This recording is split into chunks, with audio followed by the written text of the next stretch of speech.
estado do Mato Grosso, a gente já teve diversos conflitos territoriais, né? A gente tem grandes conflitos de rodovia passar por dentro de território, né? De fazendas estarem sobrepostas a comunidades tradicionais. Então, o Mato Grosso é o que a gente tem muita incidência em relação às comunidades indígenas, né? A gente tem ameaças de mortes, né? De lideranças não aqui, mas em outros locais. Então, isso fortalece muito o não incentivo, né, do Estado em dar esse apoio. Então, cada situação cada problema tem uma ação diferente. Mas o processo que se tem de tentar solucionar são os projetos de fiscalização, que é da FUNAI. Essa questão de território cabe à FUNAI, né? Tanto de demarcação como fiscalização territorial. Mato Grosso, a gente tem vários locais que tem demarcação, está em estudo demarcação de terra, mas que por mais que a gente tenha uma força-tarefa para fazer a retirada, a gente também tem, em contrapartida, financiadores de que permaneçam ali, que tenham muito dinheiro. Infelizmente, a agropecuária, né, e os agricultores, não são todos, mas uma grande parte utiliza da má-fé, né, nesses processos por terem muito dinheiro. A FUNAI sempre vem em contrapartida trabalhando com o IBAMA, com Polícia Federal, Polícia Rodoviária Federal, o próprio Exército, para que esse processo de fiscalização seja realizado, né?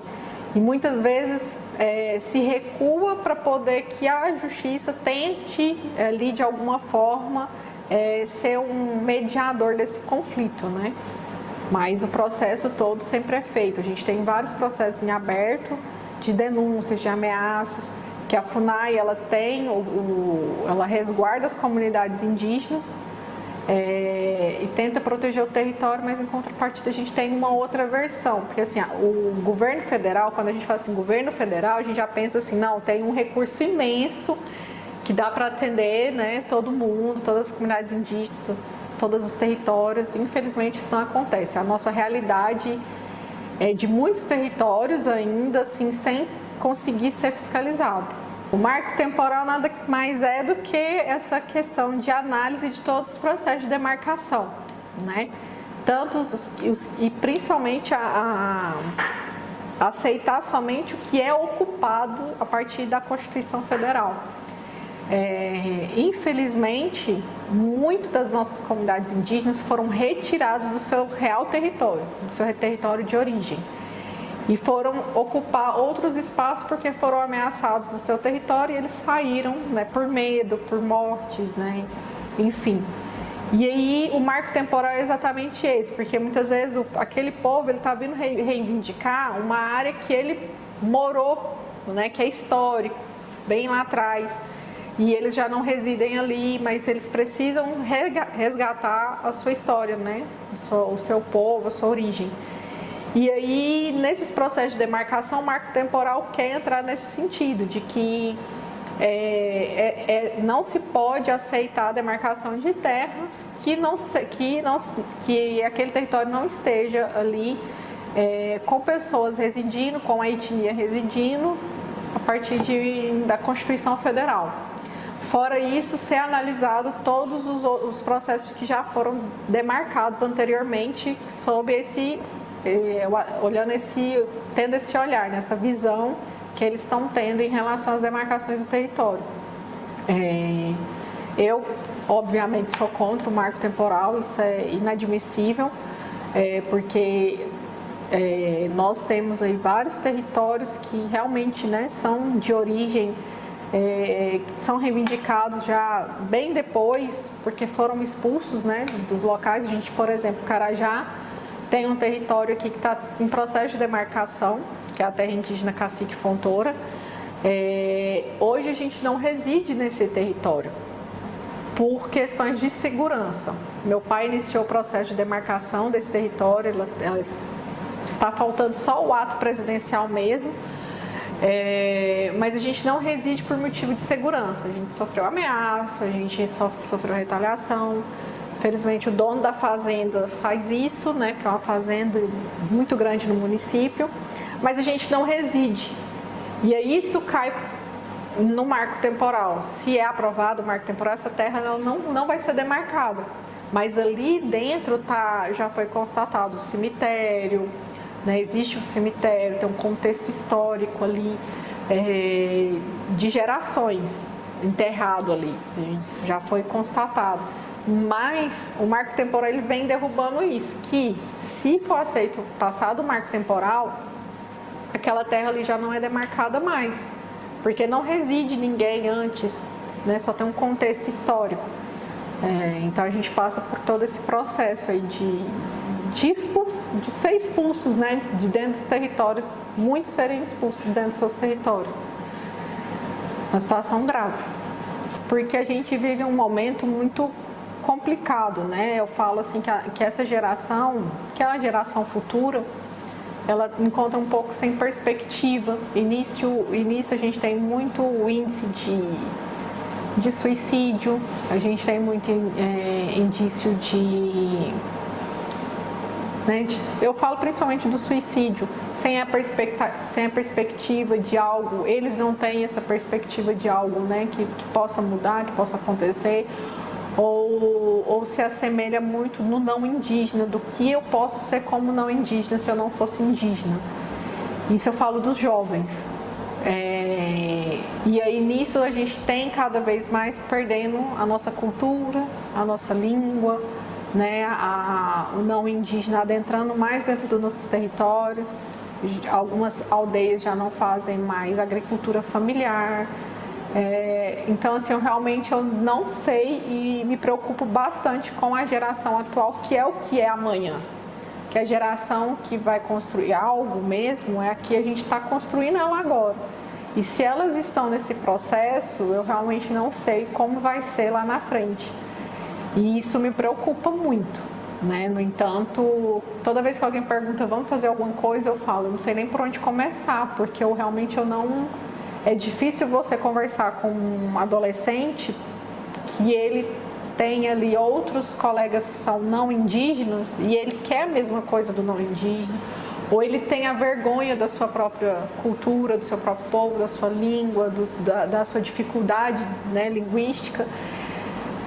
A gente vive muito isso hoje e eu percebo isso, né? E acho que exatamente por ter essa percepção eu tenho medo do que vai acontecer lá na frente, porque o acesso deles aqui na cidade, o acesso do não indígena dentro da aldeia é muito grande e o eu querer o que o outro tem também está muito grande, e com isso aumenta o índice de suicídio, das drogas, do não querer falar a própria língua, do não querer participar dos rituais, né, da igreja estar entrando dentro das comunidades indígenas, o que dificulta muito o processo também, porque a igreja retira, né, um pouco da cultura também.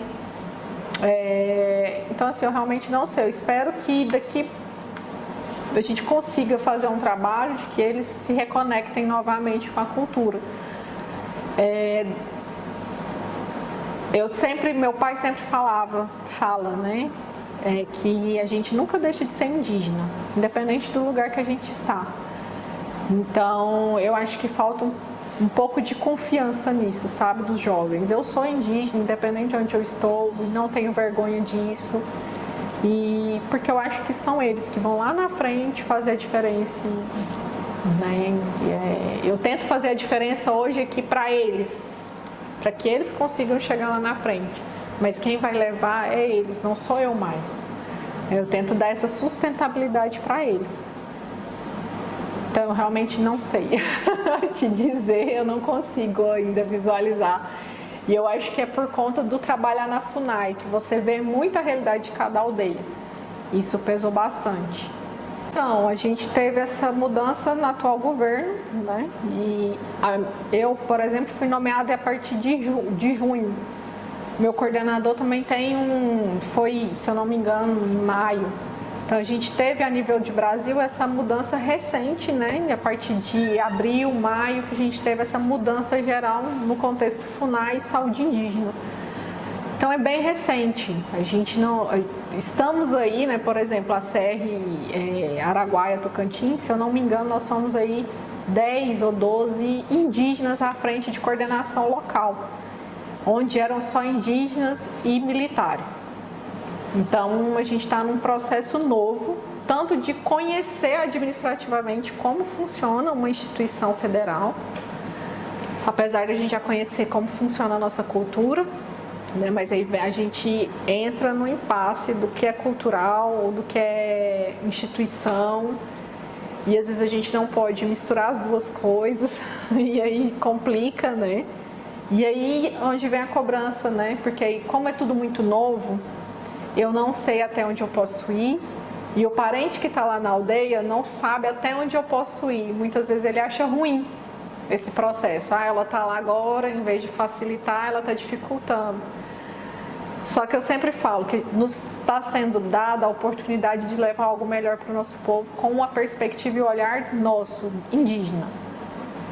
Mas não é dado também a autonomia, que dificulta, né? E aí essa autonomia, ela sempre é questionada pelo parente, né? Que está na aldeia, que está na base, mas é recente. Então foi a partir de abril que mudou-se a nível de Brasil, né? Está mudando ainda a nível de Brasil. E assim, eu sempre falo para os parentes, vocês têm que lembrar que a gente não tem recurso, que a gente está trabalhando com recurso do antigo governo.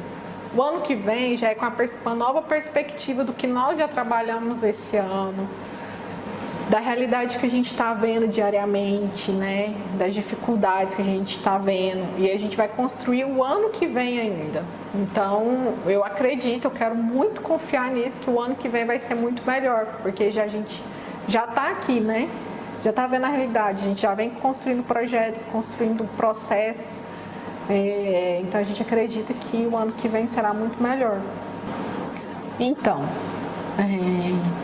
a mensagem que eu sempre deixo é não ter vergonha de ser indígena. Eu tenho 2 filhas, né? Tenho uma de 15 e uma de 6. Meu esposo é como eu, o pai é indígena e a mãe não, somos mestiços. Mas a gente ensina elas que elas precisam se reconhecer como indígenas e não ter vergonha de quem são. As duas, elas não falam que são mestiças, elas falam que são indígenas puras. A de 15, ela fala, eu sou indígena pura, meu pai e minha mãe é indígena e pesa mais sempre pro lado que é indígena. E apesar de ter morado muito tempo na cidade, ambas cresceram na cidade grande, mas sempre tiveram contato com a história, com a tradição, com os ensinamentos, o avô sempre passando essas informações, as histórias. E o que eu sempre falo é para não ter vergonha de ser indígena. Ser indígena é entender de onde a gente veio, onde nós estamos e para onde nós vamos. Então, ser indígena para mim é ok. Eu manter viva isso de que eu sou, de reconhecer que eu sou indígena, que eu preciso melhorar a vida dos que estão na comunidade e permanecer a cultura e a identidade do nosso povo, para que isso não morra em momento algum. Então, assim, é muito simples a mensagem, é não ter vergonha, continuar lutando pelos direitos das comunidades indígenas, da sua língua, da sua cultura, e não deixar morrer.